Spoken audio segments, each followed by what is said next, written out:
वाहिगुरु। गुर गोबिंद गोपाल गुर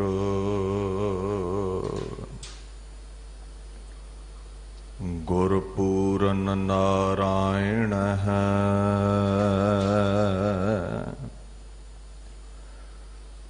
गुरदयाल समरथ गुर गुरु नानक पतत उदाहरण है।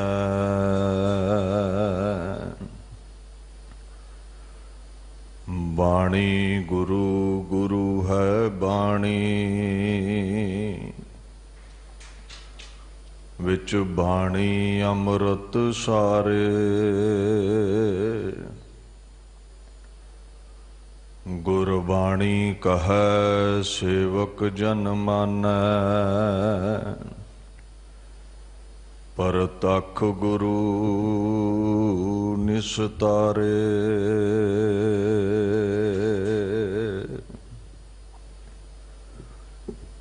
चवर छतर तखत दे मालक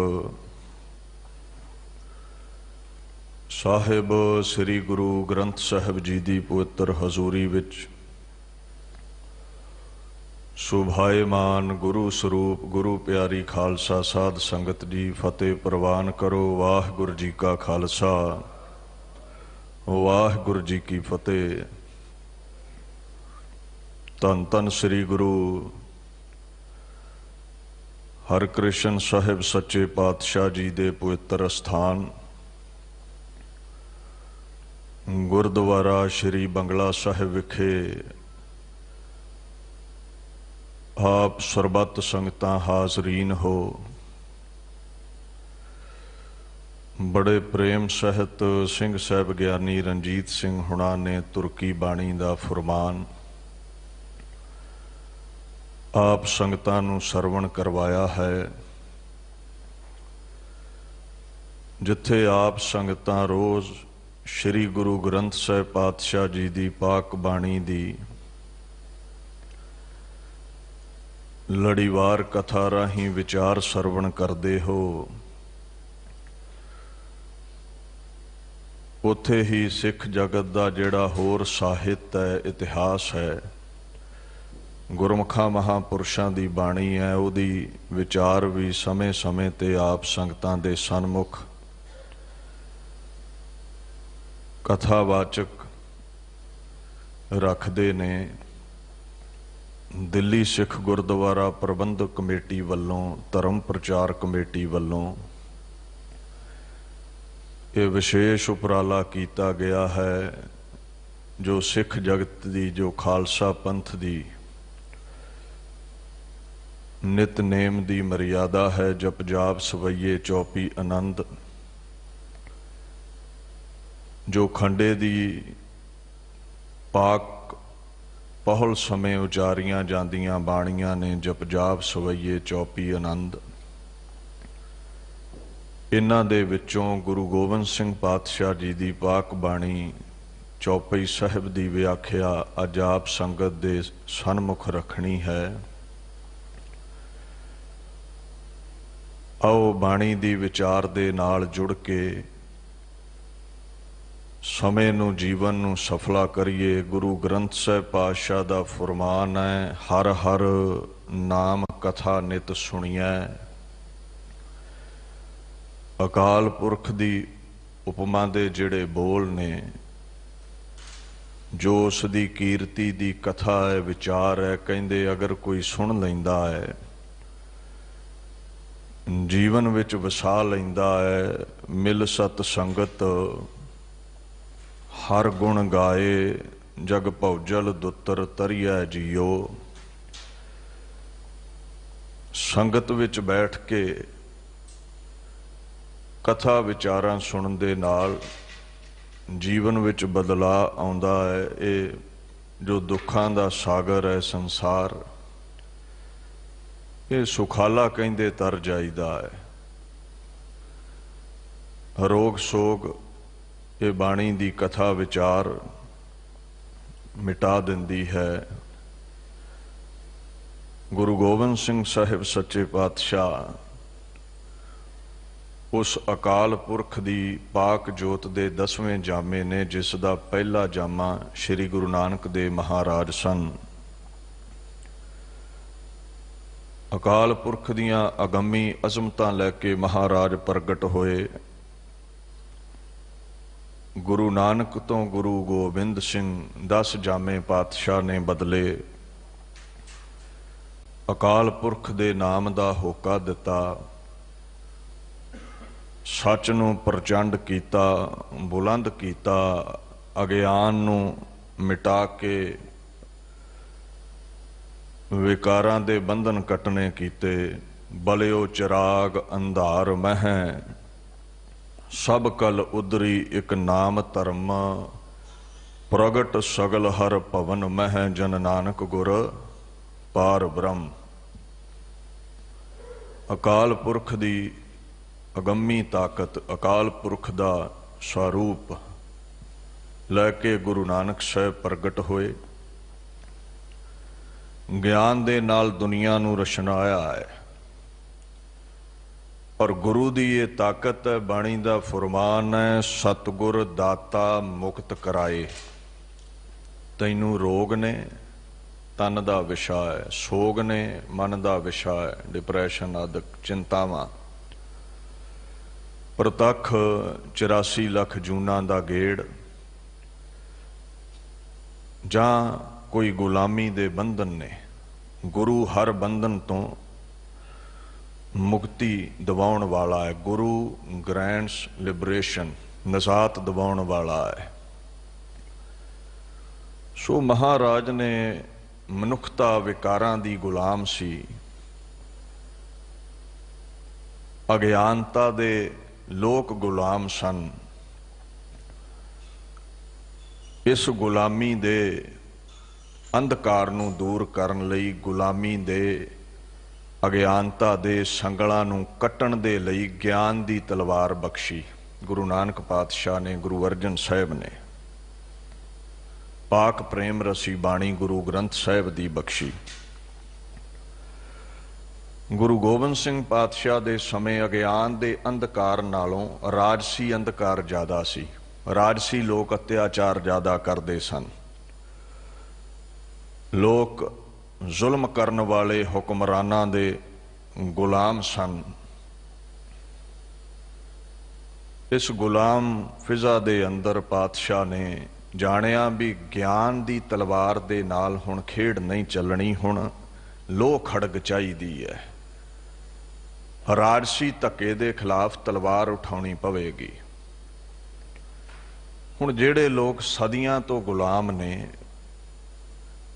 वो तलवार उठा के हुक्मरानां दे नाल टकरा जाण, एडी वड्डी तब्दीली लियाउणी बड़ी मुश्किल सी। पातशाह ने कलम चुकी, सूरबीरां दीयां गाथावां लिखियां, जंग युद्ध लिखे, जिस नूं पढ़ सुन के भारत वर्ष दे जो लोग कायर हो चुके सन, उन्हां अंदर वीर रस पैदा होया। वो तलवार लैके मुगलिया सल्तनत दे जुल्म दे खिलाफ डट गए। खालसा साजिया गया 1699 दी विसाखी नूं। हुण माला दे धारनी तलवार दे धारनी बन गए सन। महाराज तुसीं दसम बाणी क्यों उचारी? कहंदे दसम कथा भगौत की, भाखा करी बनाए, अवर बासना नाहे प्रभ धर्म युद्ध के चाहे। लोकां दे अंदर धर्म युद्ध पैदा करन दे लई, लोकां दे अंदर वो जज्बा पैदा करन दे लई जिहड़ा गुलामी दे संगलां नूं तोड़ दवेगा। दीन दी खातर जूझण दा जज्बा पैदा कीता, विकारां दे नाल जूझण दी बरकत बख्शी। गुरु ग्रंथ साहिब दा भी फरमान है, सूरा सो पहचानिया जो लरै दीन कै हेत, पुरजा पुरजा कट मरै कबहू ना छाडै खेत। दीन गरीब नूं भी कहा है ते धर्म नूं भी कहा है। जिहड़ा मजलूम लई लड़दा है, धर्म लई लड़दा है, वो सूरमा है, वो शहादत दी अवधि माणदा है। सो ऐसे सूरबीर महाराज ने पैदा कर दिते, कलम दे नाल बड़ी महान तब्दीली लियांदी। ये जिस चौपाई साहब की आपां कथा करनी है, एक बड़ी वीर रसी गाथा ਉਹਦੇ ਅਖੀਰ ਵਿੱਚ ਪਾਕ ਬਾਣੀ ਦਰਜ ਹੈ। ਚਰਿਤਰੋ ਪਖਿਆਨ 405 ਜਿਹੜੇ ਚਰਿੱਤਰ ਨੇ ਇਹਨਾਂ ਦੇ ਅਖੀਰ ਵਿੱਚ ਇਹ ਪਾਕ ਬਾਣੀ ਦਰਜ ਹੈ। ਉੱਥੇ ਇੱਕ ਚਰਿੱਤਰ ਆਉਂਦਾ ਹੈ ਜਿਹਦੇ ਵਿੱਚ ਇਸਤਰੀ ਦਾ ਇਹ ਪੱਖ ਮਹਾਰਾਜ ਨੇ ਦਰਸਾਇਆ ਹੈ ਵੀ ਜਦੋਂ परमात्मा ਦੀ ਯਾਦ ਵਿੱਚ ਬੈਠਦੀ ਹੈ ਨਾ, ਸ਼ਕਤੀ ਪ੍ਰਾਪਤ ਕਰ ਲੈਂਦੀ ਹੈ, ਫਿਰ ਬੜੇ ਬੜੇ ਜ਼ਾਲਮਾਂ ਦਾ ਸਰਵਨਾਸ਼ ਕਰ ਦਿੰਦੀ ਹੈ। ਜਿਸ ਨੂੰ ਤੁਸੀਂ ਗੁਲਾਮ ਸਮਝਦੇ ਹੋ ਉਹ परमात्मा ਦੀ ਬਰਕਤ ਦੇ ਨਾਲ ਆਜ਼ਾਦ ਹਸਤੀ ਸਾਬਤ ਹੁੰਦੀ ਹੈ। ਕਹਿੰਦੇ ਸਤਯੁਗ ਦੇ ਵਿੱਚ ਰਾਜਾ ਸਤਯਸੰਧ ਤੇ ਦੀਰਘ ਦਾੜ ਦੈਂਤ ਦਾ ਜੰਗ ਹੁੰਦਾ ਹੈ। ਉਹਨਾਂ ਦੇ ਜੰਗ ਦੇ ਦਰਮਿਆਨ ਇੱਕ ਇਸਤਰੀ ਉਪਜਦੀ ਹੈ, ਦੁਲਹ ਦੇਈ ਉਹਦਾ ਨਾਮ ਹੈ। ਉਸ ਨੂੰ ਕੋਈ ਵਰ ਪਸੰਦ ਨਹੀਂ ਆਉਂਦਾ, ਯੋਗ ਮਨੁੱਖ ਪਸੰਦ ਨਹੀਂ ਆਉਂਦਾ।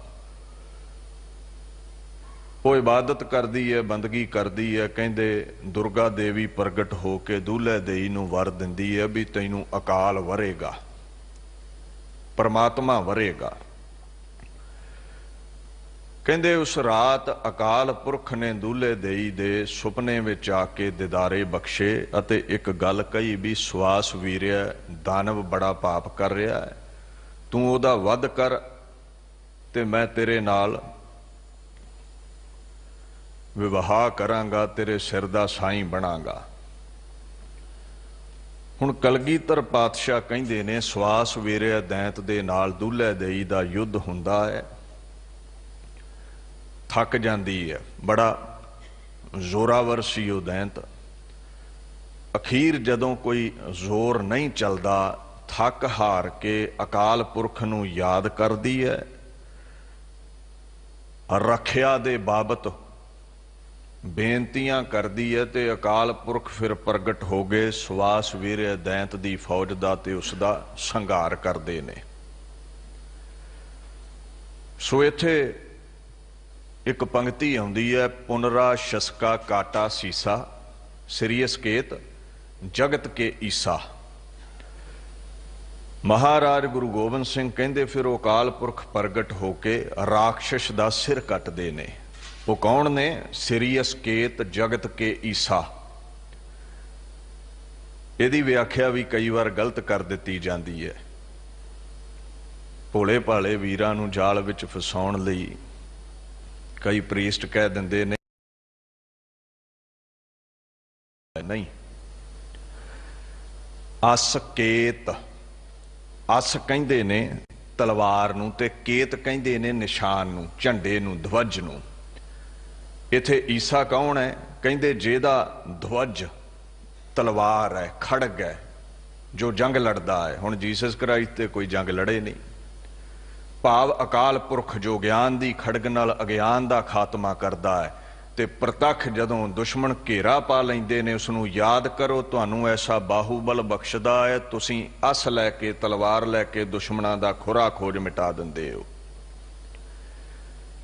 ਈਸਾ ਦਾ ਭਾਵ ਹੈ, ਇਹ ਸੰਸਕ੍ਰਿਤ ਦਾ ਲਫ਼ਜ਼ ਹੈ ਈਸ, ਭਾਵ ਜੋ ਮਾਲਕ ਹੈ, ਹਕੂਮਤ ਕਰਨ ਵਾਲਾ।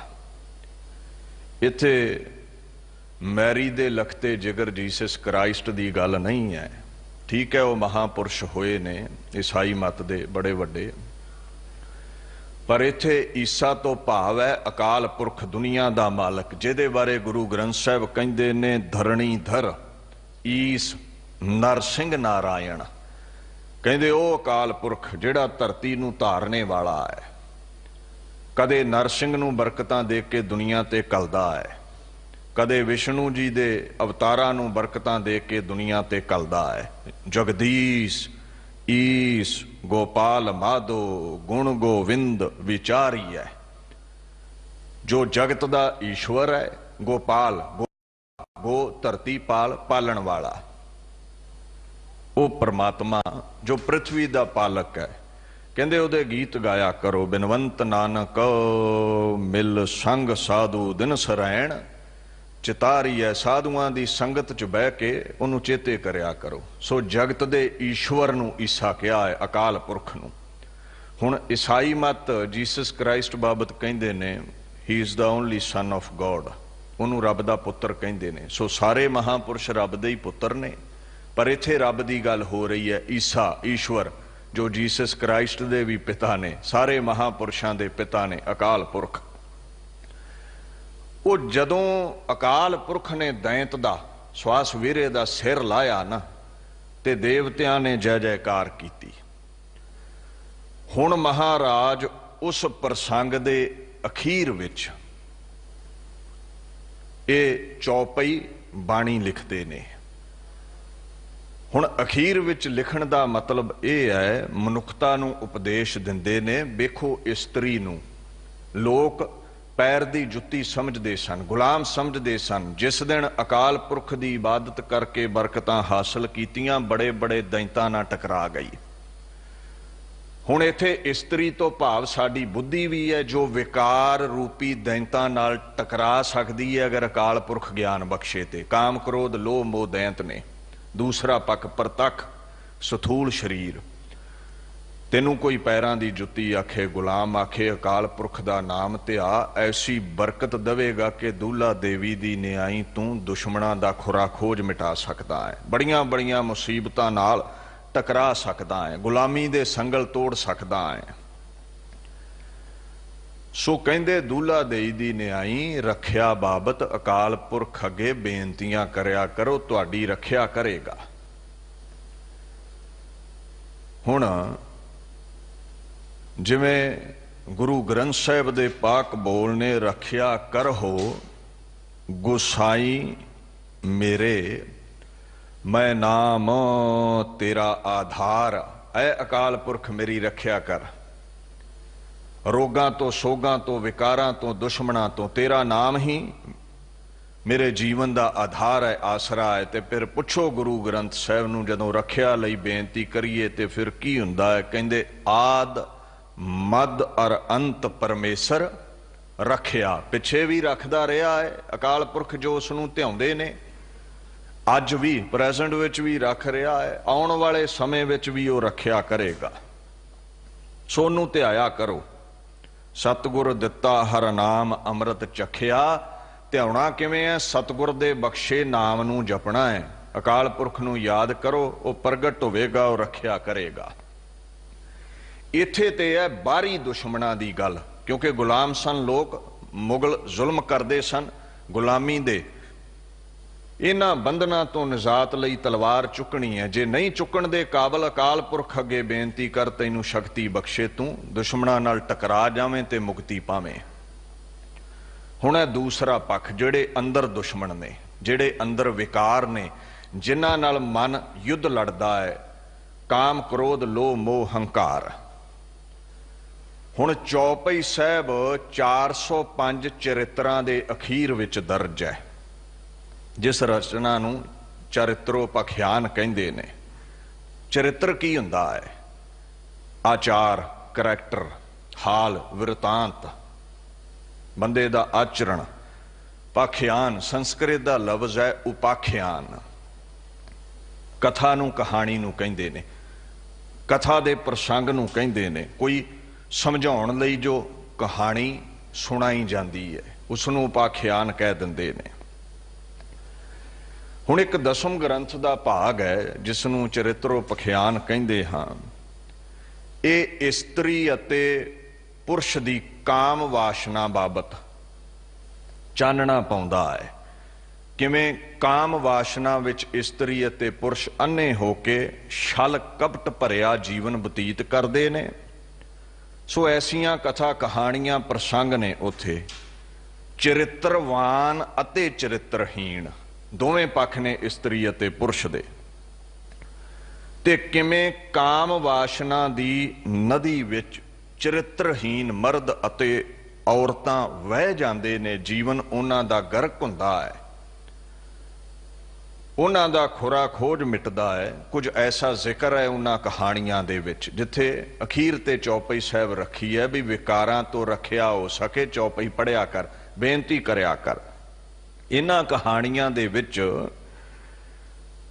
ਕਈ ਐਸੇ ਕਿੱਸੇ ਨੇ ਜਿੱਥੇ ਇਸਤਰੀ ਦੀ ਪਤੀ ਭਗਤੀ, ਪ੍ਰੇਮਾ ਭਗਤੀ, ਕੁਰਬਾਨੀ, ਸੂਰਬੀਰਤਾ, ਬਹਾਦਰੀ ਨੂੰ ਵੀ ਚਿਤਰਿਆ ਗਿਆ ਹੈ, ਦਰਸਾਇਆ ਗਿਆ ਹੈ। ਸੋ ਜਿੱਥੇ ਇੱਕ ਸੁਹਾਗਵੰਤੀ ਦਾ ਜ਼ਿਕਰ ਹੈ ਉੱਥੇ ਵੇਸਵਾ ਦਾ ਵੀ ਜ਼ਿਕਰ ਹੈ। ਜਿਹੜੇ ਕਹਿ ਦਿੰਦੇ ਨਾ ਜੀ ਚਰਿੱਤਰਾਂ ਦੇ ਵਿੱਚ ਇਸਤਰੀ ਨੂੰ ਬੁਰਾ ਕਿਹਾ, ਨਹੀਂ, ਵੇਸਵਾ ਨੂੰ ਵੇਸਵਾ ਕਿਹਾ, ਸੁਚੱਜੀ ਨੂੰ ਸੁਚੱਜੀ ਕਿਹਾ, ਕੁਚੱਜੀ ਨੂੰ ਕੁਚੱਜੀ ਕਿਹਾ ਹੈ। ਹੁਣ ਇੱਕ ਕੋਠੇ ਤੇ ਬੈਠੀ ਵੇਸਵਾ ਦੇ ਨਾਲ ਮਾਤਾ ਦਾ ਕੰਪੈਰੀਜ਼ਨ ਨਹੀਂ ਹੋ ਸਕਦਾ ਜਿਹੜੀ ਪਤੀਵਰਤਾ ਘਰ ਵਿੱਚ ਬੈਠੀ ਹੈ। ਵੇਸਵਾ ਨੂੰ ਵੇਸਵਾ ਹੀ ਕਿਹਾ ਜਾਵੇਗਾ। ਪਤੀਵਰਤਾ ਔਰਤ ਨੂੰ, ਸੁਹਾਗਣ ਨੂੰ, ਜੋ ਉੱਚੇ ਆਚਰਣ ਵਾਲੀ ਹੈ, ਸ਼ੁੱਧ ਕਰੈਕਟਰ ਵਾਲੀ ਹੈ, ਉਹਦਾ ਅਦਬ ਹੀ ਹੋਵੇਗਾ। ਕਿਸੇ ਕਾਮੀ ਮਨੁੱਖ ਨੂੰ ਬੁਰਾ ਹੀ ਕਿਹਾ ਜਾਵੇਗਾ ਤੇ ਜਿਹੜਾ ਜਤ ਸਤ ਵਿੱਚ ਪਰਪੱਕ ਮਰਦ ਹੈ ਉਹਦਾ ਅਦਬ ਹੀ ਹੋਵੇਗਾ, ਸਤਕਾਰ ਹੀ ਹੋਵੇਗਾ। ਉੱਥੇ ਸੋ ਦੋ ਪੱਖ ਦੇ ਚਰਿੱਤਰ ਨੇ, ਇਸਤਰੀਆਂ ਤੇ ਮਰਦਾਂ ਦੇ। ਕੁਝ ਚਰਿੱਤਰਵਾਨ ਲੋਕ ਹੋਏ ਨੇ ਜਿਨ੍ਹਾਂ ਦੀ ਵਡਿਆਈ ਹੈ, ਕੁਝ ਚਰਿੱਤਰਹੀਣ ਹੋਏ ਨੇ ਜੋ ਗਰਕ ਗਏ। ਉਹਦੀ ਇੱਕ ਭੂਮਿਕਾ ਹੈ। ਇਹ ਚਰਿੱਤਰ ਕਿਉਂ ਉਚਾਰੇ ਜਾ ਰਹੇ ਨੇ? ਮਹਾਰਾਜ ਕਹਿੰਦੇ ਨੇ ਵੀ ਇੱਕ ਰਾਜਾ ਚਿੱਤਰ ਸਿੰਘ ਹੈ। ਉਹ ਇੱਕ ਅਪਸਰਾ ਦੇ ਰੂਪ ਤੇ ਮੋਹਿਤ ਹੁੰਦਾ ਹੈ।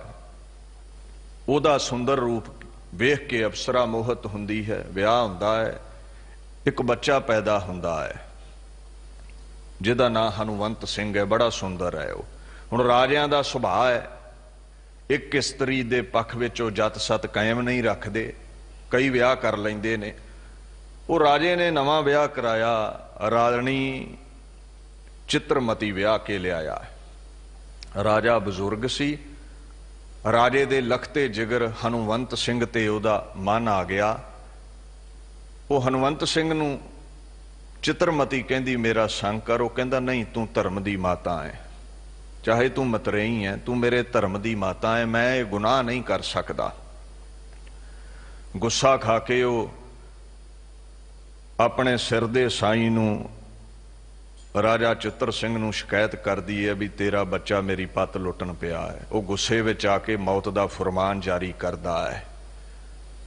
ਹੁਣ ਮੌਤ ਦੇ ਘਾਟ ਉਤਾਰਨ ਲੱਗਦੇ ਨੇ ਹਨੂਮੰਤ ਸਿੰਘ ਨੂੰ, ਤੇ ਰਾਜੇ ਦਾ ਵਜ਼ੀਰ ਫਿਰ ਉੱਥੇ ਰਾਜੇ ਨੂੰ ਸਮਝਾਉਂਦਾ ਹੈ ਵੀ ਰਾਜਾ ਕ੍ਰੋਧ ਵਿੱਚ ਅੰਧਾ ਨਾ ਹੋ, ਇਸਤਰੀ ਦੇ ਕਾਮ ਵਿੱਚ ਅੰਧਾ ਨਾ ਹੋ।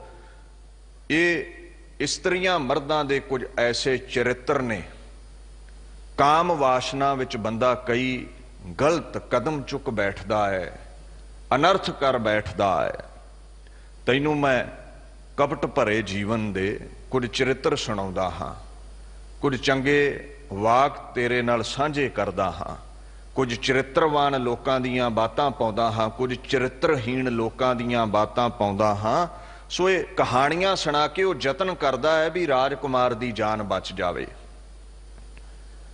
ਸੋ ਗੁਰੂ ਗੋਬਿੰਦ ਸਿੰਘ ਪਾਤਸ਼ਾਹ ਇੱਥੇ ਲਿਖਦੇ ਨੇ ਮੰਤਰੀ ਭੂਪ ਸੰਵਾਦ। ਆਪ ਥਰਡ ਪਰਸਨ ਨੇ ਲਿਖਣ ਵਾਲੇ, ਤੇ ਮੰਤਰੀ ਆਪਣੇ ਭੂਪਤ ਨੂੰ ਕੁਝ ਗੱਲਾਂ ਕਹਿੰਦਾ ਹੈ ਵੀ ਕਾਮ ਕਿਸ ਤਰ੍ਹਾਂ ਵਾਰ ਕਰਦਾ ਹੈ, ਵਾਸ਼ਨਾ ਕਿਸ ਤਰ੍ਹਾਂ ਵਾਰ ਕਰਦੀ ਹੈ, ਬਚਣਾ ਕਿਸ ਤਰ੍ਹਾਂ ਹੈ। ਹੁਣ ਤੁਸੀਂ ਆਖੋਗੇ ਇਹ ਮੰਤਰੀ ਤੇ ਭੂਪ ਦੀਆਂ ਬਾਤਾਂ ਨੇ, ਅਸੀਂ ਕਿਉਂ ਪੜ੍ਹੀਏ, ਸਾਨੂੰ ਇਹਦੇ ਤੋਂ ਕੀ ਸਿੱਖਿਆ ਮਿਲਦੀ ਹੈ? ਕਿਉਂ ਗੁਰੂ ਗੋਬਿੰਦ ਸਿੰਘ ਪਾਤਸ਼ਾਹ ਨੇ ਸਾਡੇ ਲਈ ਇਹ ਲਿਖਿਆ ਹੈ? ਕਿਉਂ ਅਖੀਰ ਤੇ ਚਰਿੱਤਰਾਂ ਦੇ ਚੌਪਈ ਸਾਹਿਬ ਰੱਖੀ ਹੈ? ਧਿਆਨ ਦਿਓ। ਗੁਰੂ ਗ੍ਰੰਥ ਸਾਹਿਬ ਕਹਿੰਦੇ ਗੁਰੂ ਪਰਮੇਸ਼ਰ ਤੇਰੇ ਮਾਤਾ ਪਿਤਾ ਨੇ। ਤੂੰ ਗੁਰ ਪਿਤਾ, ਤੂੰ ਹੈ ਗੁਰ ਮਾਤਾ, ਤੂੰ ਗੁਰ ਬੰਧਪ ਮੇਰਾ ਸਖਾ ਸਖਾਏ। ਗੁਰੂ ਸਾਡੇ ਮਾਤਾ ਪਿਤਾ ਨੇ। ਜੀਵਨ ਜਾਚ ਦੱਸਦੇ ਨੇ, ਜੀਵਨ ਬਤੀਤ ਕਿਵੇਂ ਕਰਨਾ ਹੈ, ਕਿਹੜੇ ਕਦਮ ਗਲਤ ਨੇ ਜੋ ਨਹੀਂ ਪੁੱਟਣੇ, ਕਿਹੜੇ ਸਹੀ ਨੇ ਜੋ ਪੁੱਟਣੇ ਨੇ, ਅਕਾਲ ਪੁਰਖ ਤੱਕ ਪਹੁੰਚ ਕੇ ਜੀਵਨ ਕਿਵੇਂ ਸਫਲਾ ਕਰਨਾ ਹੈ, ਗੁਰੂ ਦੱਸਦਾ ਹੈ। ਹੁਣ ਹੁੰਦਾ ਕੀ ਹੈ? ਮਾਤਾ ਪਿਤਾ ਵਾਂਗ ਪ੍ਰਤਪਾਲਣਾ ਕਰਦਾ ਹੈ ਗੁਰੂ, फिर असीं कई बार गलत तुर पैंदे आ, कदम गलत पुट्टदे आ, सानूं टोकदा भी है बाणी राहीं, समझाउंदा भी है सीधे रस्ते चलो। हम बारक मुग्ध अयान पिता समझावेंगे। असीं अयान बालक आ, भुलणहार बालक आ। सुत खिन खिन भूल बिगार जगत पित भावेंगे। हर पल असीं गलतियां करदे ते पिता गले ना ला के सानूं समझाउंदा है। जिवें माता पिता जिंदगी दे विच बचड़े नूं कामयाब करन दे लई शुभ सिक्ख्या दिंदे ने, इसे तरह गुरु पातशाह सानूं समझाउंदे ने। देखो, खतरियां तो सुचेत करना मां बाप दा ये फर्ज हुंदा है। इस मोड़ ते ये खतरा है, उस मोड़ ते वो खतरा है, मापे समझाउंदे ने। जिंदगी दे विच सब तो वड्डा खतरा इंसान नूं माया दा है। माया दा भाव की हुंदा है? वो वस्तु जिहदे कारण तेरे अते परमात्मा दे दरमियान दरार पैदा हो जावे। यह माया जित हर विसरै मोह उपजै भाव दूजा लाया। हुण परमात्मा ने परिवार दिता, इस्त्री दिती, बच्चे दिते, पैसा दिता, जीवन बतीत करें, सुखाला जीवन लंघे। तू की कीता? जिस परमात्मा ने घर वाली दिती सी ना, घर वाली को तो घंटियां बधी बैठा रहा, घर वाली घर वाले को बैठी रही। जिस परमात्मा ने ये दात दिती उन्होंने याद ही ना कीता, एहसान फरामोश निकलिया। हड्ड चलदे दिते, कदम चल सकते ने, अखां वेख सकदियां ने। जे लंगे लूले बना दिंदा तुसीं उहदा फिर भी कुछ नहीं सी विगाड़ सकते। तुसीं कदे शुक्रिया अदा नहीं कीता। शरीर सुंदर दिता, इनू ही सवारदे रहे, बाणी पढ़ी नहीं, मन सवारिया ना। ये शरीर माया दा रूप हो गया। घर वाली घर वाला एक दूजे नूं समा दिंदे ने, परमात्मा दी याद ना आई, उस कारण समझ लो घर वाला घर वाली माया दा रूप हो गए। बच्चे पैदा होए, बड़ा प्रेम करता है बच्चों नूं, करना चाहिए है। पर जिस परमात्मा ने दात दिती, गुज्जी शनी नाही बात गुरु नानक तुठा कीनी दात, उस अकाल पुरख नूं भुल गए, बच्चों के ते विच पै गए। तो फिर वैराग बड़ा करते बुढ़े बारे, जदों बच्चे सानू भुल के घरों कढ़ दिंदे ने ना, फिर सोचते हैं भी तो कुछ भी साडा नहीं सी। हुण पैसा बड़ा आ गया, जदों नहीं सी रब दे दर ते रोंदा सी, याद करदा सी। पैसा बड़ा आ गया, हुण पैसिਆਂ विच इन्ना मगन होया परमात्मा भुल गया। ये माया पैसिਆਂ दे राही हिरदे च वास कर गई।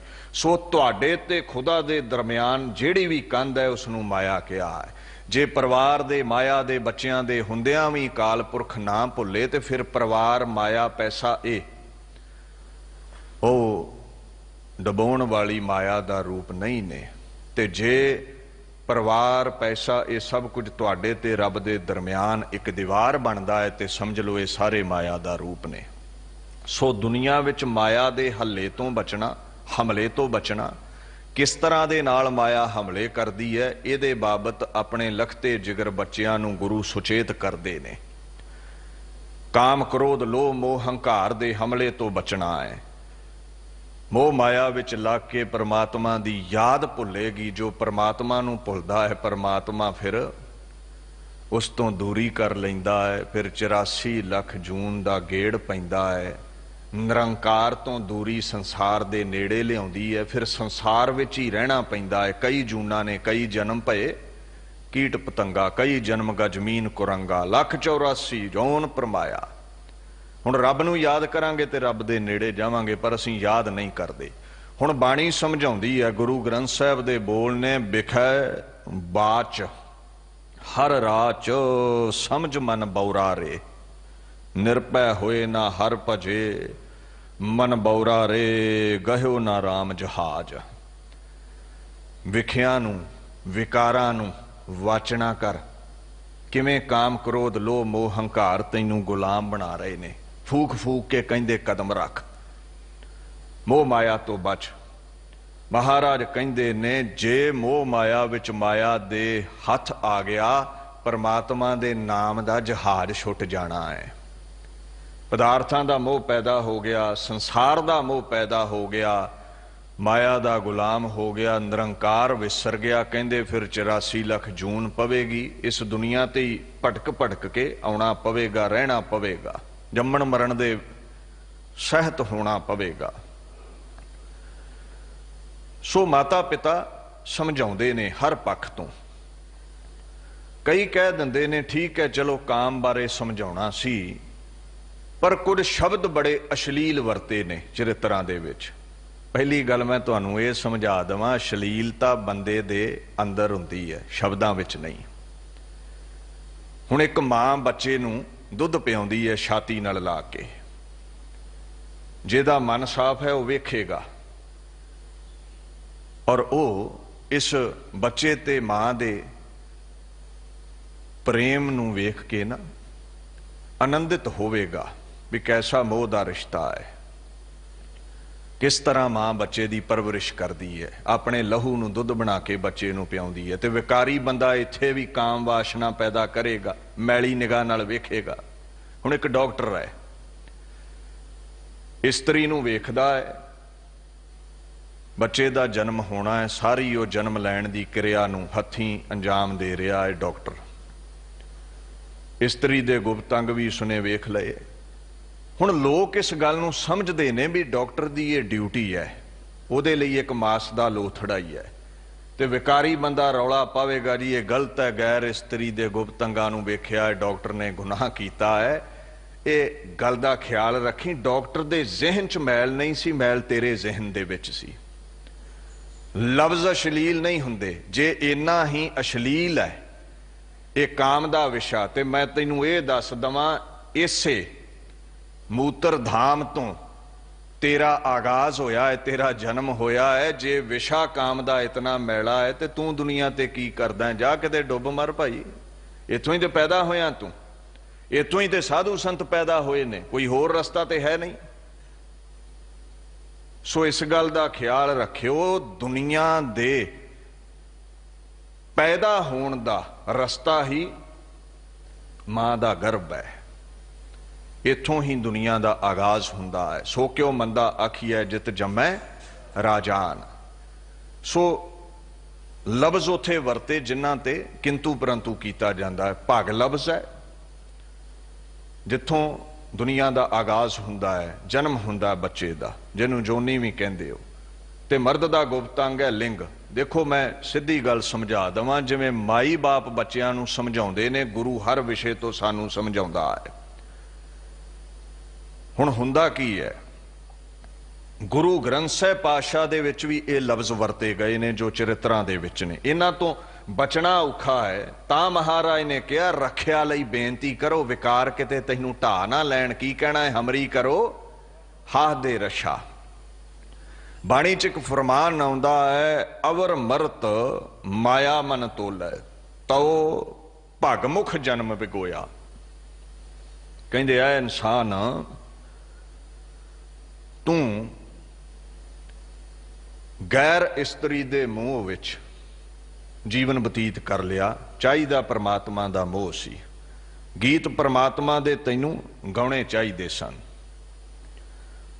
ਪਰ ਤੂੰ ਇਸਤਰੀ ਦੇ ਮੋਹ ਵਿੱਚ, ਇਸਤਰੀ ਦੇ ਪਿਆਰ ਦੇ ਵਿੱਚ, ਇਸਤਰੀ ਦੇ ਗੁਪਤ ਅੰਗਾਂ ਨੂੰ ਯਾਦ ਕਰ ਕਰਕੇ ਆਪਣਾ ਜੀਵਨ ਵਿਅਰਥ ਗਵਾ ਲਿਆ। ਪਕੜ ਚਾਹੀਦੀ ਸੀ ਇੱਥੇ ਪਰਮਾਤਮਾ ਦੇ ਨਾਮ ਦੀ। ਤੂੰ ਵਿਕਾਰੀ ਬੰਦੇ ਕਾਮ ਵਾਸ਼ਨਾ ਵਿੱਚ ਜੀਵਨ ਆਪਣਾ ਖਰਾਬ ਕਰ ਲਿਆ, ਜਨਮ ਨੂੰ ਵਿਅਰਥ ਗਵਾ ਲਿਆ। ਕਾਮੀ ਬੰਦੇ ਦਾ ਕਹਿੰਦੇ ਜੀਵਨ ਵਿਅਰਥ ਹੁੰਦਾ ਹੈ। ਜਿਵੇਂ ਇੱਕ ਵਿਕਾਰੀ ਬੰਦਾ ਇਸਤਰੀ ਦੇ ਮੂਤਰ ਧਾਮ ਬਾਬਤ ਸੋਚ ਸੋਚ ਕੇ ਆਪਣਾ ਜੀਵਨ ਗਵਾ ਬੈਠਦਾ ਹੈ,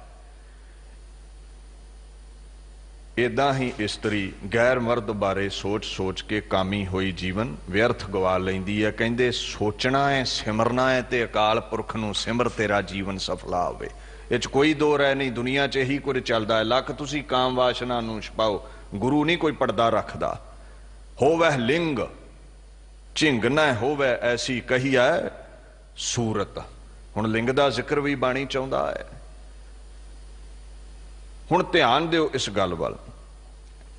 ਇੱਕ ਜਗ੍ਹਾ ਗੁਰੂ ਸਾਹਿਬ ਇੱਥੋਂ ਤੱਕ ਕਹਿ ਦਿੰਦੇ, ਕੀ ਹੋਇਆ ਤੂੰ ਲੱਖਾਂ ਇਸਤਰੀਆਂ ਨਾਲ ਭੋਗ ਕੀਤਾ, ਆਪਣੀ ਇਸਤਰੀ ਨੂੰ ਛੱਡ ਕੇ ਗੈਰਾਂ ਨਾਲ ਤੂੰ ਸੰਬੰਧ ਬਣਾਏ, ਪਰ ਯਾਦ ਰੱਖੀ ਤੂੰ ਕਾਮ ਵਾਸ਼ਨਾ ਵਿੱਚ ਗੁਲਤਾਨ ਹੋਏ ਨੇ। ਹੁਣ ਤੈਨੂੰ ਮੂਤਰ ਧਾਮ ਨਾਲ ਭਗ ਦੇ ਨਾਲ ਪ੍ਰੇਮ ਹੈ, ਗੈਰ ਇਸਤਰੀ ਨਾਲ ਪ੍ਰੇਮ ਹੈ, ਤੇਰਾ ਜੀਵਨ ਇਸ ਗਰਭ ਦੇ ਵਿੱਚ ਹੀ ਲੰਘੇਗਾ। ਵਾਰ-ਵਾਰ ਇਸੇ ਗਰਭ ਚਾਹਵੇਂਗਾ ਜਿਹਦੇ ਨਾਲ ਤੈਨੂੰ ਪ੍ਰੇਮ ਹੈ। ਨਿਰੰਕਾਰ ਨਾਲ ਪ੍ਰੇਮ ਕਰਦਾ ਤੇ ਮੁਕਤ ਹੋ ਜਾਂਦਾ। ਕਾਮ ਵਾਸ਼ਨਾ ਦੇ ਵਿੱਚ ਲੱਗਿਆ ਰਿਹਾ, ਮਹਾਰਾਜ ਕਹਿੰਦੇ ਤਾਂ ਵਾਰ-ਵਾਰ ਗਰਭ ਦੇ ਵਿੱਚ ਆਉਣਾ ਹੈ। ਜੇ ਲੱਖ ਇਸਤਰੀਆਂ ਭੋਗ ਕਰ ਹੈ, ਨਵਖੰਡ ਰਾਜ ਕਮਾਵੈ ਹੈ, ਬਿਨ ਸਤਗੁਰ ਸੁਖ ਨਾ ਪਾਵਈ, ਫਿਰ ਜੋਨੀ ਪਾਹੇ। ਜੋਨੀ ਚ ਕਿਉਂ ਆਇਆ? ਕਿਉਂਕਿ ਜੋਨੀ ਦਾ ਹੀ ਇਸ ਨੂੰ ਮੋਹ ਸੀ, ਗੈਰ ਇਸਤਰੀਆਂ ਦਾ ਮੋਹ ਸੀ, ਇਸਤਰੀ ਨੂੰ ਗੈਰ ਮਰਦਾਂ ਦਾ ਮੋਹ ਸੀ, ਤਾਂ ਵਾਰ-ਵਾਰ ਗਰਭ ਵਿੱਚ ਆਉਣਾ ਪਿਆ। ਹੁਣ ਇਹੀ ਅਲਫਾਜ਼ ਚਰਿਤਰਾਂ ਦੇ ਵਿੱਚ ਵਰਤੇ ਨੇ ਭਾਈ ਜੀ। ਲਫ਼ਜ਼ ਅਸ਼ਲੀਲ ਨਹੀਂ ਹੁੰਦੇ, ਸੋਚ ਅਸ਼ਲੀਲ ਹੁੰਦੀ ਆ। ਮੈਂ ਇੱਕ ਉਦਾਹਰਣ ਦਵਾਂ। ਅੱਜ ਕੱਲ੍ਹ ਅਖਬਾਰਾਂ ਪੜ੍ਹੋ ਤੁਸੀਂ, ਉੱਥੇ ਕਈ ਵਾਰ ਨਾ ਕੁਝ ਇਦਾਂ ਦੀਆਂ ਖਬਰਾਂ ਆਉਂਦੀਆਂ ਨੇ ਵੀ ਕਾਮ ਵਾਸ਼ਨਾ ਵਿੱਚ ਗਲਤਾਨ ਹੋਏ ਇੱਕ ਨਸ਼ੇੜੀ ਬਾਪ ਨੇ ਧੀ ਦੀ ਪੱਤ ਲੁੱਟ ਲਈ। ਆਉਂਦੀਆਂ ਨਾ ਖਬਰਾਂ। ਇੱਕ ਨਸ਼ੇੜੀ ਪੁੱਤਰ ਨੇ ਮਾਂ ਦੀ ਪੱਤ ਲੁੱਟ ਲਈ, ਭਾਈ ਨੇ ਭੈਣ ਦੀ ਪੱਤ ਲੁੱਟ ਲਈ, ਮਿਤਰੇਈ ਮਾਂ ਬੱਚੇ ਦੀ ਪੱਤ ਲੁੱਟ ਗਈ। ਆਉਂਦਾ ਹੈ ਨਾ ਇਸਤਰੀ ਮਰਦ ਬਾਬਤ, ਰੋਜ਼ ਪੜ੍ਹਦੇ ਹੋ। ਲੁਕਾ ਲਓ ਲੱਖ, ਇਹਨਾਂ ਵਿਕਾਰਾਂ ਨੂੰ ਇਹ ਪ੍ਰਗਟ ਹੁੰਦੇ ਨੇ। ਹੁਣ ਇੱਕ ਖਬਰ ਆ ਗਈ। ਹੁਣ ਐਸੀਆਂ ਖਬਰਾਂ ਤੁਸੀਂ ਰੋਜ਼ ਪੜ੍ਹੀਆਂ, ਤੇ ਖਬਰਾਂ ਪੜ੍ਹਨ ਦਾ ਮਤਲਬ ਇਹ ਨਹੀਂ ਵੀ ਅਖਬਾਰ ਅਸ਼ਲੀਲ ਹੈ ਜਾਂ ਤੁਸੀਂ ਖਬਰਾਂ ਪੜ੍ਹ ਕੇ ਇਹ ਕਰਮ ਕਰਨਾ ਹੈ, ਨਹੀਂ। ਖਬਰ ਦਾ ਮਤਲਬ ਇਹ ਹੈ ਤੁਸੀਂ ਸੁਚੇਤ ਹੋ ਜਾਓ, ਤੁਸੀਂ ਜਾਗ ਜਾਓ ਵੀ ਇਹ ਗੁਨਾਹ ਹੈ, ਇਹ ਪਾਪ ਹੈ, ਇਹਦੀ ਸਜ਼ਾ ਮਿਲੇਗੀ। ਗੁਰੂ ਪਾਤਸ਼ਾਹ ਨੇ ਆਪਣੇ ਖਾਲਸੇ ਪੁੱਤਰ ਨੂੰ, ਧੀਆਂ ਨੂੰ ਸੁਚੇਤ ਕਰਨ ਦੇ ਲਈ ਵਿਕਾਰ ਕਿਵੇਂ ਕਿਵੇਂ ਹਮਲਾ ਕਰਦੇ ਨੇ, ਚਰਿਤਰੋ ਪਖਿਆਨ ਦੀ ਰਚਨਾ ਕੀਤੀ ਹੈ। ਇਹ ਖਬਰਾਂ ਮਨੁੱਖਤਾ ਨੂੰ ਜਗਾਉਣ ਦੇ ਲਈ ਨੇ। ਗੁਰੂ ਗੋਬਿੰਦ ਸਿੰਘ ਪਾਤਸ਼ਾਹ ਕਾਮ ਵਾਸ਼ਨਾ ਦੇ ਬਾਬਤ ਮਨੁੱਖਤਾ ਨੂੰ ਸਮਝਾਉਂਦੇ ਨੇ। ਕਾਮ ਕਿਹੜੇ ਕਿਹੜੇ ਰੂਪ ਵਿੱਚ ਹਮਲਾ ਕਰਦਾ ਹੈ, ਕਿਵੇਂ ਕਿਵੇਂ ਠੱਗਦਾ ਹੈ, ਕਿਵੇਂ ਇਸ ਤੋਂ ਸੁਚੇਤ ਰਹਿਣਾ ਹੈ। ਹੁਣ ਤੁਸੀਂ ਇੱਕ ਗੱਲ ਆਖੋਗੇ, ਅੱਛਾ ਫਿਰ ਇਸਤਰੀ ਨਾਲ ਪ੍ਰੇਮ ਨਹੀਂ ਚਾਹੀਦਾ, ਮਰਦ ਨਾਲ ਪ੍ਰੇਮ ਨਹੀਂ ਚਾਹੀਦਾ। ਪਾਤਸ਼ਾਹ ਕਹਿੰਦੇ ਨਹੀਂ, ਜਿਹਦੇ ਨਾਲ ਵਿਵਾਹ ਹੋਇਆ ਹੈ ਉਹਦੇ ਨਾਲ ਪ੍ਰੇਮ ਕਰ। ਸੁਧ ਜਬ ਤੇ ਹਮ ਧਰੀ, ਬਚਨ ਗੁਰ ਦਏ ਹਮਾਰੇ, ਪੂਤ ਇਹ ਪ੍ਰਣ ਤੋਹੇ ਪ੍ਰਾਣ, ਜਬ ਲਗ ਘਟ ਥਾਰੇ, ਨਿਜ ਨਾਰੀ ਕੇ ਸਾਥ नेहो तुम नित बडई हो, पर नारी की सेज भूल सुपने हूं ना जय हो। ਕਹਿੰਦੇ ਪਿਤਾ ਗੁਰੂ ਤੇਗ ਬਹਾਦਰ ਸਾਹਿਬ ਨੇ ਸਿੱਖਿਆ ਦਿੱਤੀ, ਆਪਣੀ ਘਰਵਾਲੀ ਨਾਲ ਪ੍ਰੇਮ ਕਰੋ, ਘਰਵਾਲੀ ਘਰਵਾਲੇ ਨਾਲ ਪ੍ਰੇਮ ਕਰੇ, ਗੈਰ ਦੀ ਸੇਡ ਤੇ ਨਹੀਂ ਜਾਣਾ। ਮਹਾਰਾਜ ਕੀ ਹੋਵੇਗਾ? ਕਹਿੰਦੇ ਪਰ ਨਾਰੀ ਕੇ ਭਜੇ, ਸਹਿਸ ਬਾਸਵ ਭਗ ਪਾਏ। ਕਹਿੰਦੇ ਇੰਦਰ ਦਾ ਜੀਵਨ ਪੜ, ਸਹਿਸ ਭਗਾਂ ਹੋ ਗਈਆਂ, ਸ਼ਰਾਪਿਆ ਗਿਆ ਪਰ ਇਸਤਰੀ ਦਾ ਸੰਗ ਕੀਤਾ। ਪਰ ਨਾਰੀ ਕੇ ਭਜੇ, ਚੰਦਰ ਕਾ ਲੰਕ ਲਗਾਏ। चंद्रमा कलंकित हो गया। पर नारी के हेत शीस दस शीस गवायो हो, पर नारी के हेत कटक कवर्ण को घायो। कौरव पर नारी दा संग करना चाहते सी, द्रौपदी दा सब कुछ गवा बैठे, पांडव जित गए। रावण पर नारी दा संग करना चाहता सी, सीता जी नूं हथ पाया, 10 ਦੇ 10 सिर वढा बैठिया, ते गुरबाणी कहती मूर्ख रावण क्या ले गया। ये सजा है पराई नारी दा संग करन दी। बाणी ने एक गल कही है, सा कुसुद्ध सा कुलखणी, नानक नारी विच कुनार, पिर की सार ना जाणई दूजे भाए प्यार। हुण कुलखणी कुचज्जी दा जिक्र ते गुरु ग्रंथ साहिब विच भी है, जो चरित्रां विच है, वेसवा दा। ਕਹਿੰਦੇ ਉਹ ਜਿਹੜੀ ਬਹੁਤਿਆਂ ਦਾ ਇਸਤਰੀ ਸੰਗ ਕਰਦੀ ਹੈ, ਮਹਾਰਾਜ ਕਹਿੰਦੇ ਉਹਦਾ ਜੀਵਨ ਅਜਾਈਂ ਚਲਿਆ ਜਾਂਦਾ ਹੈ। ਉਹ ਫਿਰ ਵਾਰ-ਵਾਰ ਗਰਭ ਵਿੱਚ ਆਉਂਦੀ ਹੈ। ਉਹ ਕੁਲੱਖਣੀ ਹੈ, ਉਹ ਸੁਹਾਗਣ ਨਹੀਂ ਹੈ, ਉਹਦੀ ਵਡਿਆਈ ਨਹੀਂ ਹੋਵੇਗੀ। ਇਦਾਂ ਹੀ ਇਨਸਾਨ ਨੂੰ, ਮਨੁੱਖ ਨੂੰ ਸਮਝਾਉਂਦਿਆਂ ਮਰਦ ਬਾਬਤ ਆਖਣ ਲੱਗੇ, ਪਰ ਧਨ पर दारा पर हरी, ताकै निकट बसै नर हरी। कहते जेड़ा पराए धन वाल नहीं वेंदा, किसी का हक नहीं खांदा, ते पराए तन नूं नहीं भोगदा। जिथे प्रेम है, विवाह है, ਉੱਥੇ ਸੰਗ ਕਰਨਾ ਜਾਇਜ਼। ਜਦੋਂ ਧੱਕੋ ਜ਼ੋਰੀ ਕਿਸੇ ਹੋਰ ਦਾ ਸੰਗ ਕਰਦਾ ਹੈ, ਕਹਿੰਦੇ ਉਹਦੇ ਨੇੜੇ ਨਰ ਹਰੀ ਨਹੀਂ ਵਸਦਾ, ਅਕਾਲ ਪੁਰਖ ਨਹੀਂ ਵਸਦਾ, ਉਤੋਂ ਦੂਰ ਹੋ ਜਾਂਦਾ ਹੈ। ਕਰਨ ਭਗਤ ਦਿਨ ਰਾਤ ਨਾ ਰਹਿਣੀ ਵਾਰੀਆ, ਨਾਰੀ ਪੁਰਖ ਪਿਆਰ ਪ੍ਰੇਮ ਸਿਗਾਰੀਆ, ਮਹਿਲਾ ਮੰਜ ਨਿਵਾਸ ਸ਼ਬਦ ਸਵਾਰੀਆ। ਮਹਾਰਾਜ ਗੁਰੂ ਗ੍ਰੰਥ ਸਾਹਿਬ ਕਹਿੰਦੇ ਨੇ, ਜਿਵੇਂ ਇਸਤਰੀ ਪਤੀ ਵਰਤਾ ਆਪਣੇ ਪਤੀ ਨਾਲ ਪ੍ਰੇਮ ਕਰਦੀ ਹੈ, ਪਤੀ ਆਪਣੀ ਇਸਤਰੀ ਨਾਲ ਪ੍ਰੇਮ ਕਰਦਾ ਹੈ, ਇਦਾਂ ਹੀ ਤੁਸੀਂ ਇੱਕ ਪਰਮਾਤਮਾ ਨਾਲ ਪ੍ਰੇਮ ਕਰਨਾ ਹੈ। ਦਵੈਸ਼ ਨਹੀਂ ਰੱਖਣੀ, ਕਿਸੇ ਹੋਰ ਨਾਲ ਪ੍ਰੇਮ ਨਹੀਂ ਕਰਨਾ, ਜੀਵਨ ਅਜਾਇਆ ਚਲਿਆ ਜਾਵੇਗਾ। ਸੋ ਇੱਥੇ ਮਹਾਰਾਜ ਨੇ ਪਤੀ ਵਰਤਾ ਹੋਣ ਦਾ ਧਰਮ ਕਿਵੇਂ ਨਿਭਾਉਣਾ ਹੈ ਤੇ ਕਿਵੇਂ ਮਰਦ ਨੇ ਆਪਣੀ ਇਸਤਰੀ ਪ੍ਰਤੀ ਜਤ ਸਤ ਰੱਖਣਾ, ਇਹਦੀ ਮਹਾਨਤਾ ਦਰਸਾਈ ਹੈ। ਔਰ ਨਾਲ ਇਹ ਵੀ ਕਹਿ ਦਿੱਤਾ, ਇਦਾਂ ਹੀ ਜੀਵ ਇਸਤਰੀ ਨੇ ਅਕਾਲ ਪੁਰਖ ਤੋਂ ਲਹਿਦਾ ਕਿਸੇ ਹੋਰ ਨੂੰ ਖਸਮ ਨਹੀਂ ਮੰਨਣਾ, ਧਿਆਉਣਾ ਨਹੀਂ ਹੈ। ਸੋ ਇਦਾਂ ਦੇ ਉਪਦੇਸ਼ ਗੁਰੂ ਗ੍ਰੰਥ ਸਾਹਿਬ ਵਿੱਚ ਵੀ ਨੇ, ਦਸਮ ਗ੍ਰੰਥ ਦੇ ਵਿੱਚ ਵੀ ਨੇ। ਹੁਣ ਆਪਣੇ ਖਾਲਸੇ ਪੁੱਤਰ ਨੂੰ ਪਾਤਸ਼ਾਹ ਕਾਮ ਦੇ ਵਿਸ਼ੇ ਤੇ ਵੀ ਸਮਝਾਉਂਦੇ ਨੇ। ਦੇਖੋ, ਜੇ ਲੋਭ ਮੋਹ ਹੰਕਾਰ ਦੇ ਵਿਸ਼ੇ ਦੇ ਸਮਝਾਉਣਾ ਹੈ ਤੇ ਉਹਨਾਂ ਵਿਸ਼ਿਆਂ ਤੇ ਗੱਲ ਕਰਨੀ ਪਵੇਗੀ। ਸੋ ਬੱਚਿਆਂ ਨੂੰ ਕਾਮ ਦੇ ਵਿਸ਼ੇ ਤੇ ਸਮਝਾਉਣਾ ਹੈ ਤੇ ਕਾਮ ਬਾਬਤ ਗੱਲ ਕਰਨੀ ਪੈਂਦੀ ਹੈ।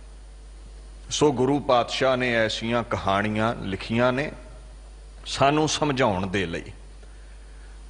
ਤੁਸੀਂ ਵਾਰ-ਵਾਰ ਜਦੋਂ ਵੀ ਬਾਣੀ ਗੁਰੂ ਗ੍ਰੰਥ ਸਾਹਿਬ ਦੀ ਪੜ੍ਹਦੇ ਹੋ, ਤੁਹਾਨੂੰ ਇਦਾਂ ਦਾ ਬੜਾ ਕੁਛ ਨਜ਼ਰੀ ਆ ਜਾਂਦਾ ਹੈ। ਇੱਕ ਹੋਰ ਵੀ ਕਾਰਨ ਸੀ ਖਾਲਸੇ ਨੂੰ ਕਾਮ ਤੋਂ ਸੁਚੇਤ ਕਰਨ ਦਾ।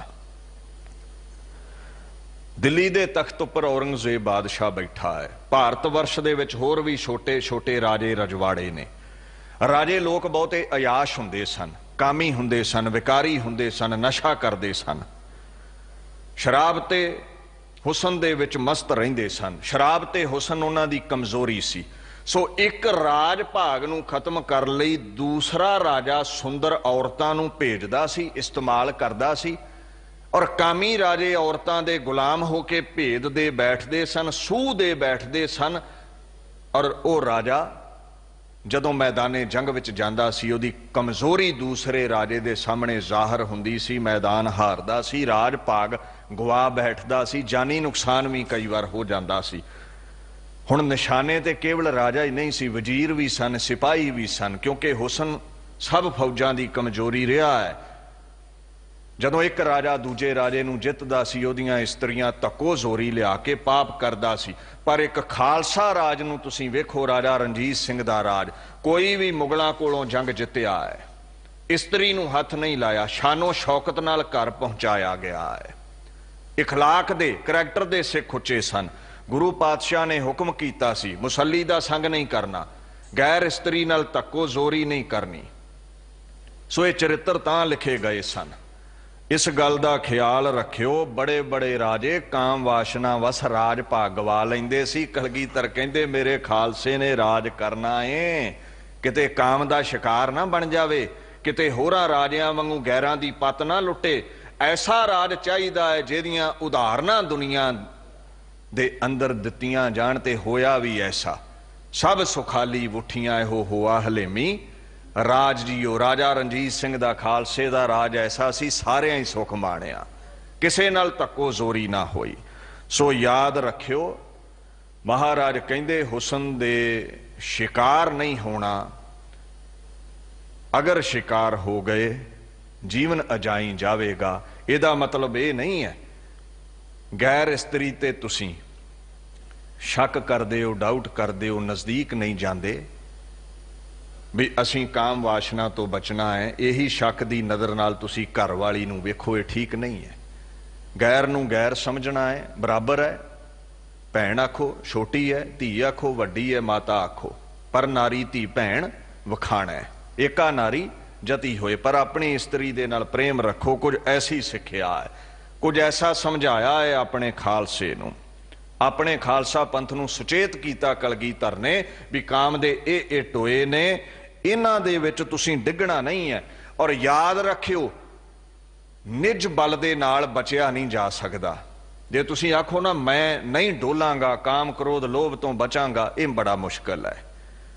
निज बल वरतो पर परमात्म बल का आसरा लो। परमात्मा मेरा मन डोल जाता है रंग रूप वेख के, मैं गैरां दी माया वेख के भटक जाता हाँ। मुरदार खाण नूं दिल करदा है, किसी का हक मारन नूं दिल करदा है, किसी का शरीर भोगन नूं दिल करदा है। इन्नी क पकड़ मेरी मेरे मन ते बन जावे, मैं इधर उधर झात ना मारा, बुरी नजर ना पावां। ये तेरी किरपा होवे ते मन काबू विच आवेगा। यह है अंदरूनी हमले जो काम क्रोध लोभ मोह हंकार मन ते करदे ने, उन्हां तो बचण लई अकाल पुरख अगे बेनती की कहना है, हमरी करो हाथ दे रशा। इदां ही प्रतख बाहरी दुश्मनां तो बचण दे लई दूल्हा देवी दे वांगू अकाल पुरख नूं ध्याउणा है ते तुहाडी उस देवी दी न्यायी मदद करेगा। दुश्मनां ते जित प्राप्त करोगे, तुहाडे जीवन विचों गुलामी दे संगल कटे जाणगे। सो ऐसियां उदाहरणां पातशाह ने दीन दुनिया दे मालक ने पेश कीतियां हन। हुण महाराज बेनती दे तौर ते इत्थे सिख जगत नूं फरमान करदे ने, समझाउंदे ने भी अकाल पुरख अगे तुसीं रोज़ ही बेनती करनी, अरदास करनी, रोगां सोगां तो विकारां दे हमले तो प्रतख दुश्मनां तो साडी रखिया कर।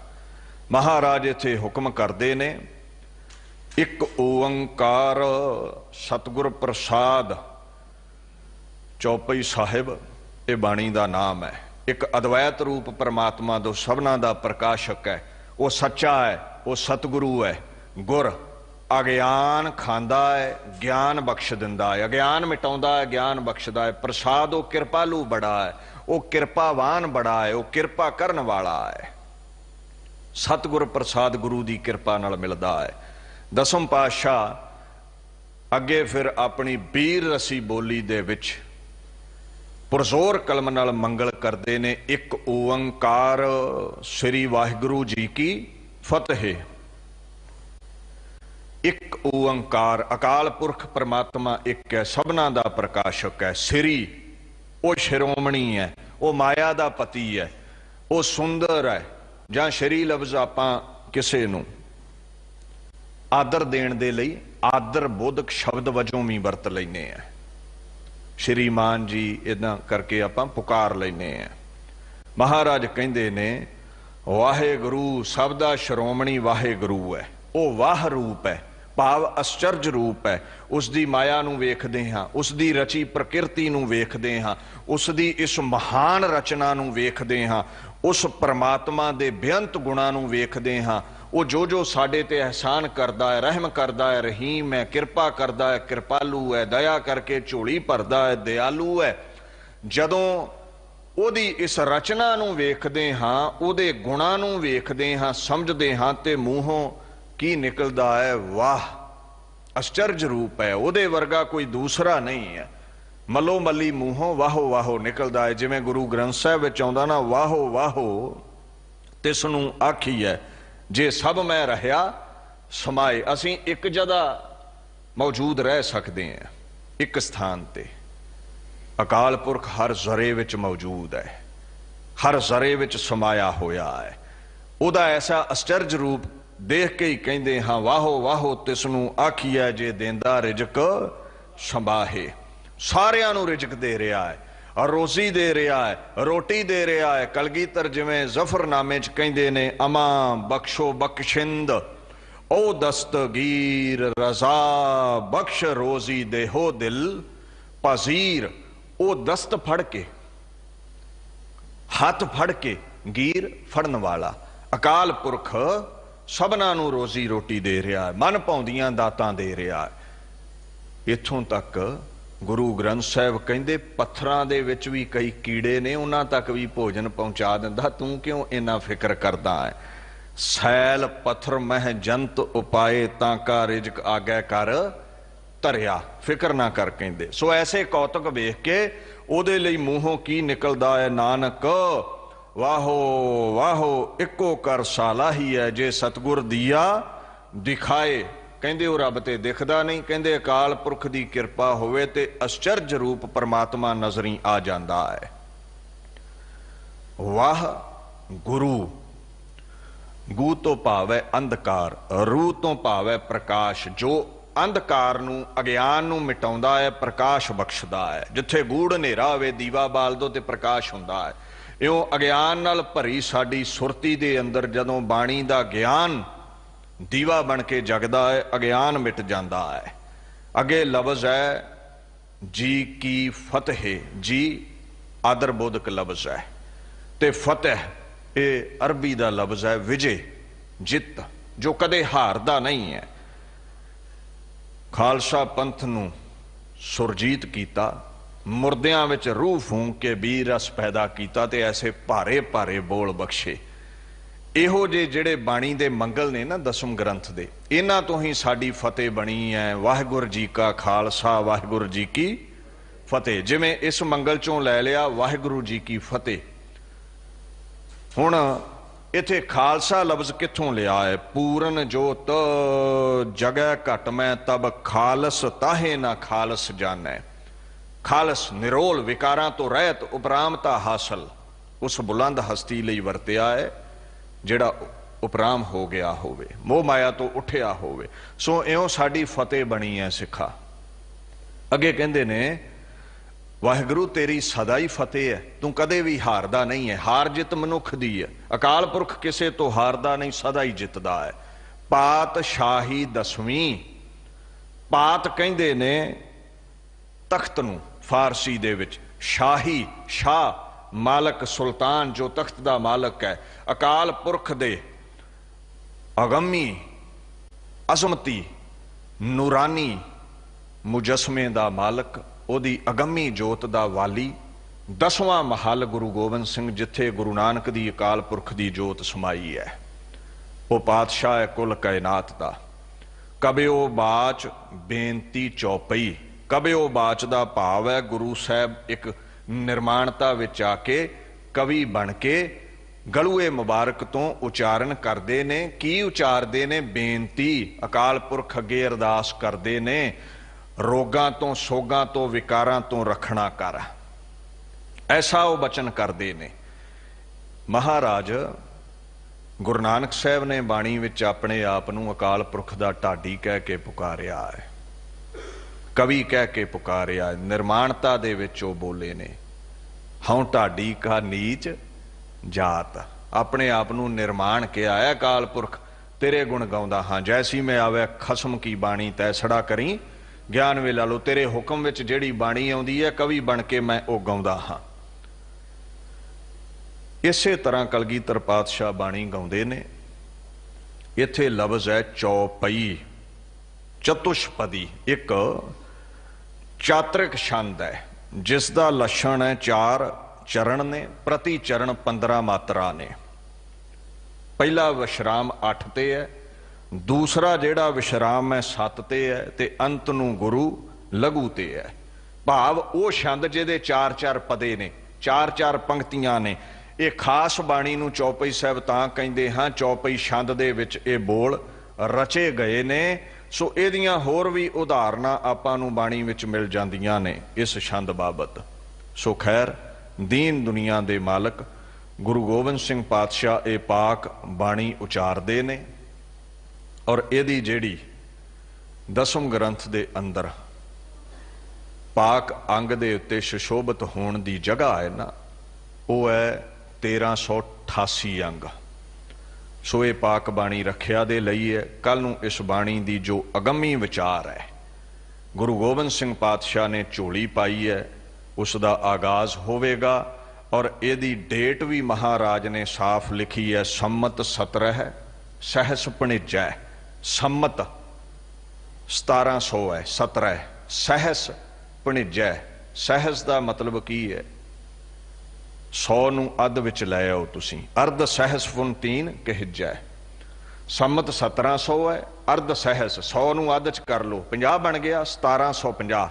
भादरव सुदी अष्टमी रविवारा, ऐतवार है। भादों सुदी अष्टमी है, 8वीं है। तीर स्तुद्रव ग्रंथ सुधारा, सतलुज दे कंढे ग्रंथ नूं सुधारना कीता है। चौपई लिखी है जिथे अजकल गुरुद्वारा भंबोर साहिब बनया होया है, उथे ये पाक बाणी पातशाह ने उचारण कीती है। 1753 ਬਿਕਰਮੀ ਸੰਮਤ। ਫਿਰ ਧਿਆਨ ਦਿਓ, ਸੰਮਤ 17 ਸਹਿਸ ਭਣਿਜੈ।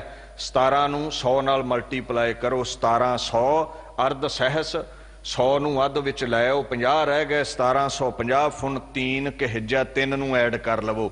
1753 ਬਿਕਰਮੀ ਸੰਮਤ ਵਿੱਚ ਇਹ ਬਾਣੀ ਲਿਖੀ।